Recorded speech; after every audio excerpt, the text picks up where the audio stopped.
मैंने अपने पति के लिए एक सरप्राइज तैयार किया। मैंने घर पर सिगरेट के पाउच को अपने शरीर पर फेंककर कपड़े बनाए, लेकिन मुझे उम्मीद नहीं थी कि उनके विला में इतनी मधुमक्खियां होंगी।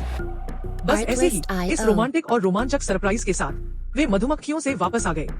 जब मैं घबरा रही थी और मधुमक्खियों से बच रही थी, तभी मेरे पति वापस आ गए। उस पल मुझे लगा कि मेरा प्यारा दिन शुरू होने वाला है, लेकिन कुछ और बुरा हुआ। मेरे पति अकेले वापस नहीं आए, उनके साथ मेरी सास और उनकी सहेलियां थी। हनी, तुम किस तरह के लुक में हो? लेकिन मेरे वापस आने से पहले मधुमक्खियां फिर से आ गई। इस तरह मैं घर में बिल्कुल भी नहीं छिप सकती थी और मुझे लगा कि मेरे शरीर पर लगी क्रीम पिघल रही है। अगर मैं जल्दी से घर वापस नहीं जाती तो हर कोई इस विस्फोट को देख लेता। हे भगवान, इसे रोको। बेतहाशा ठंडे पानी ने मुझे चौंका दिया। इन क्रीमों के बिना मधुमक्खियां नहीं होंगी। वास्तव में उसने जो किया वह बहुत सही था, लेकिन दुर्भाग्य से मैंने क्रीम के अलावा कोई कपड़ा नहीं पहना था, इसलिए मैं खड़ी रही सबके सामने नंगी। यही मेरी सास कहना चाहती थी, लेकिन इससे पहले कि वह कह पाती, रक्तक्यू का हमला फिर से उछल पड़ा। इस समय मुझे नहीं पता था कि इसका सामना कैसे करना है, इसलिए मैं केवल झाड़ियों में छिप सकता था। आपने मुझे पहले क्यों नहीं बताया कि आज कोई आ रहा है? यह बहुत जोखिम भरा है। क्षमा करें प्रिय, मेरी माँ आपको लंबे समय से देखना चाहती थी और मुझे उम्मीद नहीं थी कि आप इतना बड़ा काम करेंगे। क्षमा करें, ऐसा लगता है कि अब प्यार के बारे में बात करना उचित नहीं है। एक डॉक्टर के रूप में क्या आप अपनी सांस को बचाने की योजना नहीं बनाते हैं? कमरे में जाओ और मेरे लिए कुछ कपड़े लाओ। मेरे इलाज के तहत सांस जल्दी ही जाग गई। थोड़ा पानी पी लो, तुम्हें बस हीट स्ट्रोक होना चाहिए। मुझे लगता है कि तुम गुस्से में हो। इन चीजों को देखो जो मुझे तुम्हारे कमरे में मिली। वे क्या है? इन्हें देखने के बाद सांस बिना किसी कारण के फिर से बेहोश हो गई। मैं वास्तव में नहीं जानता कि ऐसा व्यक्ति आपकी पत्नी कैसे हो सकता है। वह आपकी माँ से लगभग मरने तक गुस्से में है। उसकी बातें सुनकर मैंने तुरंत सांस को फिर से संभाला। सांस के जागने के बाद मैं बस माफी मांगने ही वाली थी।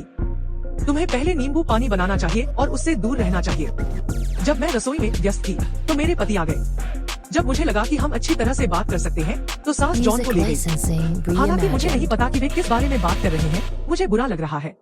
ऐसा लगता है कि आज जो हुआ उसके बाद सास चाहती है कि हम तलाक ले लें। हम सभी प्रेमी हैं। अपने वर्तमान मूड को राहत देने के लिए मैं केवल हवा उड़ाने के लिए बीच में भाग सकती थी। इस समय मैंने अपनी सास के दोस्त को फोन पर सुना। उसकी पत्नी वास्तव में एक बहुत अच्छी इंसान है, लेकिन मैं निश्चित रूप से जॉन को उससे तलाक लेने दूंगी। इसके अलावा मैंने बूढ़ी औरत की दवा बदल दी है और वह जल्द ही नरक के राजा को देखने जाएगी। इस तरह आप जॉन से संपर्क करने का अवसर ले सकते हैं और फिर उसका पैसा और लोग आपके हो जाएंगे। लेकिन इससे पहले कि मैं अपने पति को बता पाती, मुझे खिड़की के बाहर महिला ने खोजा था। तुमने यह सब सुना, लेकिन इससे कोई फर्क नहीं पड़ता। कोई भी तुम पर विश्वास नहीं करेगा। तुम सच में बहुत घृणित हो। मैं तुम्हें जरूर बेनकाब करूंगा। इस विचार को भूल जाओ। मेरी पोती निश्चित रूप से इस परिवार की मालकिन बनेगी। कमरे में लौटने के बाद मैंने तुरंत दरवाजा बंद कर दिया, जिससे मेरे पति बहुत भ्रमित हो गए। तुम क्या कर रहे हो प्रिय? मैं हमारी माँ को बचा रहा हूँ। तुम्हें जल्द ही पता चल जाएगा। इस समय मेरी सास की सहेली बाहर दरवाजा खटखटाती रही। मैंने अपने पति को दरवाजा खोलने की इच्छा को रोकने के लिए राजी किया और सबूत तलाशती रही। अप्रत्याशित रूप से महिला खिड़की से अंदर कूद गई। यह महिला आपको नुकसान पहुंचाना चाहती है और मुझे बाहर बंद कर दिया है। सौभाग्य से मुझे सबूत मिल गया इससे पहले कि वह काला और सफेद हो जाए। पति बहुत क्रोधित था क्योंकि उसने उन बुरे कामों का खुलासा किया जो वह बदलने जा रही थी। उसने उसके परिवार के साथ सहयोग रद्द करने और उसे पुलिस को सौंपने का फैसला किया। यह सुनने के बाद वह पलट गई और भागना चाहती थी। इस समय मैंने अप्रयुक्त क्रीम निकाली। सीलिंग पावर की मदद से मैंने उसे फंसाया। बगीचे में जाकर पुलिस के आने का इंतजार किया। दरअसल जब मैं छोटा था तो मैं तुमसे ज्यादा खेला करता था। अच्छा, अब तुम लोग जाओ और अपने अच्छे समय का आनंद लो। कृपया याद रखो, कभी भी खुद से डरो मत। तुम्हारा अपना जीवन है। मेरे पति और मैंने आधे साल से सेक्स नहीं किया है। मुझे डर था कि मेरे पति खुद पर काबू नहीं रख पा रहे हैं। मैंने तुम्हें बाहर निकाल लिया। तुम थोड़ी देर और रुको। डॉक्टर ने कहा कि केवल इस तरह से टैडपोल की गुणवत्ता की गारंटी दी जा सकती है। मैंने उसके बाद फोन रख दिया। जल्द ही वह खूबसूरत दिन आ गया। मैं अपने पति को बेहतर तरीके से उत्तेजित करने की उम्मीद में आधी रात को चुपके से घर लौट आई। हनी, तुमने आखिरकार अपनी दाढ़ी मुंडवा ली। उस रात मेरे पति विशेष रूप से भावुक थे। लिविंग रूम में सोना असहज था, इसलिए मैं पहले कमरे में वापस चली गई। जब मैंने फिर से अपनी आंखें खोली तो मैं वास्तव में डर गई थी। कल मेरी पत्नी के चेहरे पर बड़ी दाढ़ी थी, लेकिन आज उनके चेहरे पर एक अजीब सी उदासी थी। मुझे इसमें कुछ गड़बड़ लगी और मुझे उस पर शक भी हुआ। हनी, तुमने क्यों रोक दिया? यह काफी आरामदायक था। अपने पति की प्रतिक्रिया को देखते हुए मुझे और भी अधिक दोषी महसूस हुआ। इसलिए मैंने निगरानी में आदमी को खोजने की कोशिश की। क्या आपको डर है कि जब आप यहाँ नहीं होंगे तो मैं कुछ बुरा कर दूंगी? जल्द ही मैंने वीडियो में बिना दाढ़ी वाले एक आदमी को देखा। यह कौन है? यह मेरा नया अच्छा दोस्त है जो केवल एक रात के लिए घर पर रहा। ऐसा कहा जाता है कि उसे घर से निकाल दिया गया क्योंकि उसकी अनियंत्रित जिंदगी ने उसकी पत्नी को संक्रमित कर दिया था। इससे मैं बहुत डर गई और मैं जल्दी से चेकअप के लिए अस्पताल गई। घर जाऊं और इंतजार करूं। जब नतीजा आएगा तो मैं तुम्हें बता दूंगी। तब से मैं हर दिन अपना फोन देख रही हूँ, किसी भी खबर को मिस करने के डर से, क्योंकि मैं बहुत घबराई हुई थी। मैंने अपने पति के जन्मदिन को भी उत्तेजित कर दिया। जब तक उसका दिमाग नष्ट नहीं हो गया तब तक मुझे यह बात याद नहीं आई। इसलिए मैंने जल्दी से फोन पर टाइप किया, मुझे उम्मीद है कि तुम जो चाहती हो वो पाओगी और एक प्यारा बच्चा पाओगी। जाहिर है इस वाक्य ने मेरे पति के दिल को छू लिया। मैं अभी उन्हें सांत्वना देने वाली थी कि फोन बज उठा। यह डॉक्टर का था। माफ करना, मुझे थोड़ी देर के लिए जाना है। डॉक्टर ने मुझे बताया कि मेरी जांच सामान्य थी और कहा कि एक और अच्छी खबर है, तुम गर्भवती हो। मैं उस अजीब आदमी से गर्भवती थी। इससे मैं बेहोश हो गई। इस समय मेरे पति ने दरवाजा खोला। क्या हुआ? क्या हम फिर से असफल हो गए? शाम को मैंने अपने पति से कबूल करने का फैसला किया और वह मुझे खुश करने की कोशिश कर रहे थे। प्रिय, आओ और बैठो। मैंने अपने पति से कहा सच तो यह है, लेकिन उनकी प्रतिक्रिया कुछ ऐसी थी जिसकी मुझे उम्मीद नहीं थी। यह वाकई अच्छी खबर है। आखिरकार हमें एक बच्चा होने वाला है। बस ऐसे ही मेरे पति ने फिर कभी इसका जिक्र नहीं किया। एक दिन जब हम बच्चे के कमरे को सजा रहे थे, मेरे पति का फोन बजा। यह एक अपरिचित नंबर था, इसलिए मैंने इसे अपने पति को थमा दिया। यह एक परेशान करने वाला कॉल है, इससे परेशान न हो। रात में जब मैं सो रही थी, मेरे पति चुपके से दूसरे कमरे में चले गए और फोन किया। शायद इसलिए कि वह बहुत घबराए हुए थे, उन्होंने दरवाजा भी बंद नहीं किया। इस बार मुझे आपको और कितने पैसे देने होंगे? मुझे उम्मीद नहीं थी कि मेरे पति मेरे चाइल्ड केयर फंड का इस्तेमाल करेंगे। स्थिति का पता लगाने के लिए मैं अपने पति का पीछा करते हुए एक विला में गई और पाया कि उनके दोस्त को ही पैसे मिले थे। इससे मुझे बहुत गुस्सा आया और मुझे लगा कि मेरे पति ने मुझे बहुत धोखा दिया है। जब मैं अपना सामान पैक कर रही थी, मुझे कोठरी में एक बॉक्स छिपा हुआ मिला। अंदर की चीजें मुझे वाकई चौंका गई।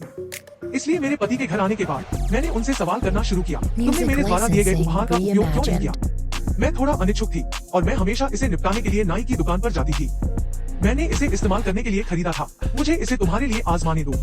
मैंने बिना कुछ कहे अपने पति की दाढ़ी खींच ली और उनकी दाढ़ी वास्तव में नकली थी। यह पता चला कि मेरे पति को बचपन में जलन हुई थी और निशान को छिपाने के लिए उन्होंने यह दाढ़ी रखी थी। जिस दिन तुम वापस आई, मेरे पास इसे वापस लगाने का समय नहीं था, इसलिए तुमने उसे गलत समझा। मेरे पति ने कहा कि जब उसे पता चला कि मैं गर्भवती थी तो वह निशान हटाना चाहता था, इसलिए उसने चुपके से घर से पैसे लिए। मैंने सीधे अपने पति की दाढ़ी हटा दी और उससे कहा कि मुझे उसकी शक्ल सूरत की परवाह नहीं है। याद रखो, किसी व्यक्ति को उसकी शक्ल सूरत से मत आको, तुम्हें उसके दिल को गहराई से समझना होगा। मेरे पड़ोसी हर रात इतना शोर मचाते हैं कि छत लगभग गिर जाती है, लेकिन मेरे पति इस पर आंख मूंद लेते हैं। लेकिन मैं नाराज नहीं हूँ। इसके विपरीत मुझे उम्मीद है कि वे और शोर मचाएंगे, ज्यादा शोर मचाएंगे। बेशक। क्या तुम मुझे पसंद करते हो? उसे लगता है कि मैं उसमें दिलचस्पी रखती हूँ, लेकिन मैं यह सब अपने पति के लिए करती हूँ। माइक और मैंने अपनी शादी में जोश खो दिया है और मुझे उम्मीद है कि यह उसकी दिलचस्पी जगा सकता है। माइक एक ओलंपिक चैंपियन था और वह अपने पूरे जीवन में प्रतिस्पर्धी रहा है। मुझे लगता है कि वह पड़ोसियों के साथ प्रतिस्पर्धा करने के लिए तैयार होना चाहिए, लेकिन जब मैं वापस आई तो वह पहले से ही सो रहा था। इससे मुझे बहुत निराशा हुई और मैं केवल असहाय होकर पड़ोसियों को शोर मचाते हुए सुन सकती थी। लेकिन मैंने हार नहीं मानी। अपने नाश्ते में कुछ मिठास जोड़ने के लिए मैं सीधे मेज पर बैठ गई। यह हमारा युद्ध क्षेत्र हुआ करता था, लेकिन मेरे पति इसके प्रति उदासीन थे। इस समय मैं जिसे सहन नहीं कर सकी और टूट कर गिर गई और मैं जोर से जमीन पर गिर गई। लेकिन उसने मुझे सांत्वना भी नहीं दी। क्या मैं बूढ़ी और बदसूरत हूँ?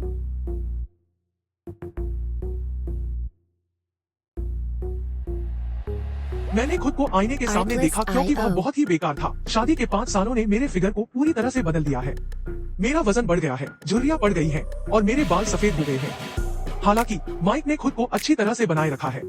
वह अब एक फिटनेस ट्रेनर है और हर दिन जिम में रहता है। अपने पति को खुश करने के लिए मैंने विशेष रूप से एक ट्रेंडी हेयर स्टाइल बनाया। मेरा विश्वास करो, तुम्हारा चैंपियन पति निश्चित रूप से तुम्हारे प्रति आसक्त होगा। जब मैं एक खूबसूरत रात का इंतजार कर रही थी, तभी मुझे माइक का एक टेक्स्ट मैसेज मिला। उसने कहा कि जिम में नए उपकरण हैं और उसे रात भर में इसे इकट्ठा करने की जरूरत है, इसलिए मुझे रात में अकेले सोना पड़ा। मैं निराश हो गई। जब मैंने चेकआउट किया तो मैं उस व्यक्ति से मिली जिसे मैं सबसे कम देखना चाहती थी, मेरा मजबूत पड़ोसी। कहा गया कि उसकी एक नई गर्लफ्रेंड है। तुम्हारे पति ने वास्तव में तुम्हें बोर्डोर में अकेले रहने दिया। यह बहुत क्रूर था। उसे कुछ मजा आया होगा। उसने मुझे रात में अपने घर पर रहने के लिए कहा। हालांकि मैंने उसे मना कर दिया, लेकिन उसके शब्दों ने मुझे असहज महसूस कराया। क्या ऐसा हो सकता है कि माइक के बाहर वाकई कोई और महिला हो? इसलिए मैं सीधे माइक के कार्यस्थल पर पहुंच गई। इस समय अचानक रोशनी चली गई बाहर और मेरे पति और एक खूबसूरत महिला बाहर चले गए। मैं चौंक गई। उसने वास्तव में मुझे धोखा दिया। मैंने यह देखने के लिए उनका बारीकी से पीछा किया कि क्या वे एक कमरा लेने जा रहे हैं। उन्होंने एक शानदार मनोर के बगल में कार पार्क की। फिर माइक और सुंदरता विला में चली गई। मैंने कुछ मिनट इंतजार किया और चुपके से अंदर घुस गई।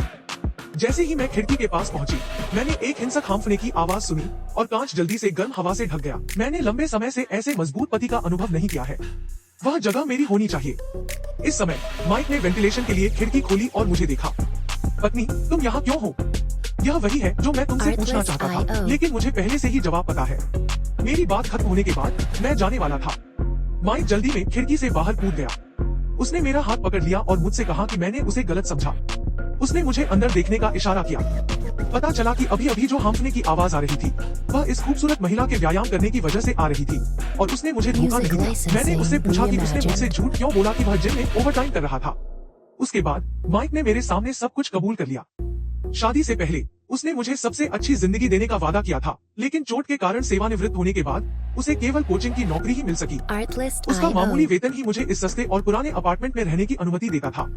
जब मैंने एंटीक टेबल को तोड़ा तो उसने निजी प्रशिक्षक के रूप में निजी नौकरी करने का फैसला किया। उसने मुझे न बताने का कारण यह था कि उसे डर था कि मैं गलत समझूंगी और वह मुझे सरप्राइज भी देना चाहता था। मैं तुम्हारे लिए एक साउंड प्रूफ अपार्टमेंट खरीदना चाहती हूँ, इसलिए मैं हमेशा तुम्हारे रोमांटिक निमंत्रण को मना कर देती हूँ। मैं दौड़ी और अपने पति को कसकर गले लगा लिया। मुझे इनकी बिल्कुल भी परवाह नहीं है। जब तक मैं तुम्हारे साथ रह सकती हूँ, मैं सड़क पर सोने को तैयार हूँ। उस रात के बाद मैंने और मेरे पति ने टूटे हुए अपार्टमेंट को रंग दिया और यह बिल्कुल नया लग रहा था। आखिरकार हमारे बेडरूम में जोश लौट आया, इतना कि पड़ोसी अक्सर हमारे दरवाजे पर आते थे आधी रात को हमें आवाज कम रखने को कहा। मेरे पति हर दिन चुपके से मेरा दूध निकालते थे, लेकिन अजीब बात यह थी कि इसे पीने के बाद तीनों पेड़ तुरंत मेरी शक्ल में बदल जाते थे। फिर उन्होंने कैंची निकाली और एक अजीब सी छोटी स्कर्ट बनाई। उन्होंने अपनी पतली कमर को भी दिखाना जारी रखा। फिर उन्होंने अपनी बाह उठाई और अपनी घड़ी का अलार्म आधे घंटे के लिए सेट कर दिया। सब कुछ हो जाने के बाद वह जितनी जल्दी हो सके कमरे से बाहर भाग गए और 30 मिनट तक नकली पहचान का इस्तेमाल करके अमीर आदमी को डेट किया। लेकिन इस बार उन्होंने यूकिन के कदमों की चाल का इस्तेमाल किया। अप्रत्याशित रूप से अमीर आदमी वास्तव में समझदार था और जल्दी से एक अच्छी कार की चाबियों का एक सेट निकाल लिया। मेरे पति ने अपना लक्ष्य हासिल कर लिया और जल्दी से अमीर आदमी को चूमकर जवाब दिया, लेकिन उन्होंने गलती से नीचे देखा और अपनी घड़ी पर समय देख लिया। वह घबराकर भाग गए। जब उन्होंने अपनी नई कार घर चलाई तो उनकी घड़ी पर सेट समय उनके मूल रूप में लौटने के लिए बिल्कुल सही समय था। मेरे पति ने मेरी तरफ बेपरवाही से देखा और फिर वापस कमरे में चले गए। लेकिन इस समय मैं पहले ही देख चुकी थी उसकी अजीब पैंट। यहाँ तक कि जारी नहीं था, लेकिन वह कभी भी बच्चे को धमकी देने के लिए बच्चे का उपयोग कर सकता है। मैं पहले से ही लालटेन में तैर गया था, इसलिए मैं केवल उसकी बात मान सकती थी और जैसा वह कहता था वैसा ही कर सकती थी। Music licensing reimagined. मेरा पति इतना लालची हो गया था कि उसकी ऐसी उम्मीद करना मेरी सोच से भी परे था। मैंने हमेशा अपने रिश्ते को प्यार, विश्वास और समर्पण से निभाया, लेकिन उसके इरादे कुछ और ही थे। अब उसे कौन समझाए कि लालच एक बुरी बला है।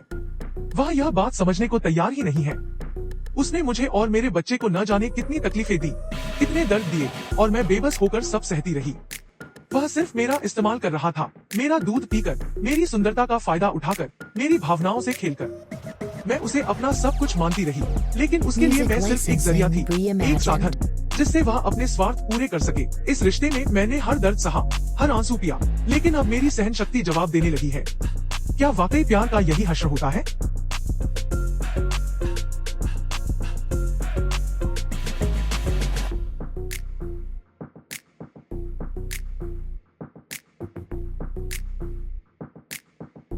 लेकिन मैंने आधे घंटे तक खूब जोर लगाया, लेकिन ज्यादा दूध नहीं मिल सका। मुझे सपाट तल भी नहीं मिल सका। यह निश्चित रूप से उसकी आवश्यकताओं को पूरा नहीं करता था। उसने मुझे धमकी दी कि अगर मुझे कोई दूध नहीं मिला तो मैं फिर से बच्चा पैदा कर दूंगी। लेकिन अंत में मैं 4 बोतल दूध लेकर बाहर चली गई। जादुई औषधियों की इतनी सारी भरी हुई बोतलों को देखकर Music उसकी आंखें licensing तुरंत चमक उठी reimagined. और फिर वह बिना किसी संदेह के मुड़ा और यह कहते हुए चला गया कि उसे नहीं पता था कि मेरा दूध उसे अंधहीन में गिरा देगा या नहीं। वह शादी से पहले उसके साथ था। वह चुपके से दरवाजे के बाहर खड़ा हो गया और सारा दूध पी गया। फिर अपनी बाहें फिर से उठाई और दूध की मात्रा से मेल खाने वाला एक प्रेत समय निर्धारित किया। लेकिन जब वह आत्मविश्वास से महिलाओं के हॉल में चला गया तो मौजूद सभी लोग चौंक गए। यहाँ तक कि पुजारी भी जेड सम्राट से प्रार्थना करता रहा। कौन सोच सकता था कि आज की दुल्हन झोबाजी की चाची थी। Artlist.io. 2 अंगरक्षक जल्दी से दौड़े और उसे आसानी से दरवाजे से बाहर फेंक दिया। ऐसा हुआ कि पानी की बर्फ में प्रतिबिंब उसकी शक्ल देख सकता था। उसके चेहरे पर एक भयंकर भाव था। लेकिन मैं अपनी गोद में अपने बच्चे के साथ एक स्पोर्ट्स कार चलाकर उसके पास गया। फिर मैंने अपनी शादी की अंगूठी उसे वापस फेंक दी और सीधे शादी को भंग कर दिया। फिर मैं एक खुशहाल शादी को गले लगाने के लिए महिलाओं के हॉल में चला गया। उसी समय उसकी घड़ी पर दिखाया गया प्रेत समय स्थायी हो गया। लालच और धोखे को एक्यूपंक्चर के लिए भारी कीमत चुकानी पड़ेगी।